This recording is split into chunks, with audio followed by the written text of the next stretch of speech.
Siapa itu Faisal Basri? Sosok yang berani kuliti Jokowi soal hilirisasi nikel. Debat panas antara Presiden Jokowi dengan ekonom senior Indef, Faisal Basri menjadi sorotan. Ini setelah keduanya terlibat silang pendapat mengenai keuntungan hilirisasi nikel. Dalam adu argumen tersebut, Faisal berpandangan bahwa program kebanggaan Presiden Jokowi itu hanyalah menguntungkan pihak lain yakni Cina. Sementara Presiden Jokowi menyanggah dan mengungkap tingginya keuntungan negara dari hilirisasi nikel. Lantas, seperti apakah profil Faisal Basri, sosok yang berani debat Jokowi soal nikel?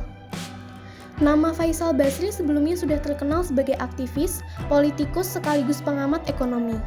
Meskipun sibuk dengan aktivitasnya, ia tetap menjadi tenaga pendidik di mata kuliah ekonomi politik. Faisal Basri lahir di Bandung pada 6 November 1959. Ia menghabiskan masa kecilnya di Bandung sampai umur 6 tahun sebelum akhirnya pindah ke Jakarta. Di ibu kota, ia menempuh pendidikan dasar dan menengah di sana. Pendidikannya kemudian berlanjut ke jenjang SMA, yakni di SMA Negeri 3 Jakarta. Ia kemudian mengambil pendidikan S1 di Universitas Indonesia. Di sanalah sosoknya mulai aktif dalam kegiatan sosial, terlebih pada Orde Baru bergejolak. Faisal semakin terjun jauh ke berbagai organisasi. Faisal lantas mengawali karirnya pada 1981 sebagai peneliti dengan pangkat terendah, yakni Junior Research Assistant di Lembaga Penyelidikan Ekonomi dan Masyarakat.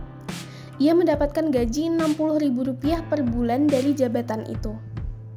Sampai akhirnya, pada tahun 1991, ia dipercaya menjabat sebagai wakil direktur. Lalu, 2 tahun kemudian, ia diangkat menjadi direktur. Pada tahun yang sama, Faisal Basri juga mendapat kesempatan untuk menjadi dosen di Fakultas Ekonomi UI.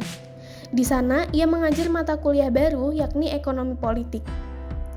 Faisal Basri tercatat pernah diminta menjadi ketua tim reformasi tata kelola migas pada 2014 oleh Menteri ESDM Sudirman Said. Ia diberi tugas untuk mereformasi tata kelola minyak dan gas atau migas. Salah satunya dengan memberantas mafia migas yang bersarang di sektor energi serta menata ulang kelembagaan agar bisa bekerja secara optimal. Namun sayang, Faisal Basri tidak bertahan lama mengemban jabatan itu. Pasalnya, ia merasa terbatas dalam ruang geraknya. Hal itu membuat Faisal Basri memilih untuk keluar dari tim tersebut.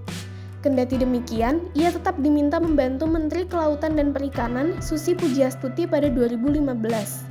Itu, ia ditugaskan untuk memberantas mafia ikan alias anti-illegal fishing. Sementara di dunia politik, Faisal Basri pernah mencalonkan diri sebagai gubernur DKI lewat jalur independen pada Pilgub 2012. Saat itu, ia dipasangkan dengan Bim Benyamin, putra dari tokoh legendaris Betawi Benyamin Sueb. Dalam Pilgub itu, Faisal Basri bersaing melawan pasangan Jokowi dan Basuki Cahayapurnama atau Ahok. Namun sayang, ia kalah dari pasangan Jokowi-Ahok. Meskipun belum beruntung, Faisal Basri tidak berdiam diri.